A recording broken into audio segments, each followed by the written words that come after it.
اب جو لوگ دین کے بارے میں دین کا نام لے کر آپ صلی اللہ علیہ وسلم کے بعد کی باتیں کرتے ہیں، بعد کی چیزوں کو اسلام بنا کر پیش کرتے ہیں، بعد کے معاملات کو شیپ دی جاتی ہے کہ اس پہ عمل کریں، تو اللہ کے ہاں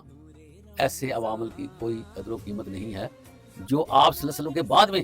آئے اور ان کو دین کا حصہ قرار دینے کی کوشش کی جا رہی ہے۔ وَإِنَّ خَيْرَ الْحَدِيثِ كِتَابُ اللَّهِ وَخَيْرَ الْهَدْيِ هَدْيُ مُحَمَّدٍ صلی اللہ علیہ وآلہ وسلم، بے شک سب سے بہترین بات اللہ کی بات ہے یعنی کہ قرآن مجید، اور سب سے بہترین رستہ رسول اللہ صلی اللہ علیہ وآلہ وسلم کا راستہ ہے یعنی کہ اللہ کے نبی کی سنت۔ وَشَرُّ الْأُمُورِ مُحْدَثَاتُهَا وَكُلُّ مُحْدَثَةٍ بِدْعَةٌ وَكُلُّ بِدْعَةٍ ضَلَالَةٌ وَكُلُّ ضَلَالَةٍ فِي النَّارِ۔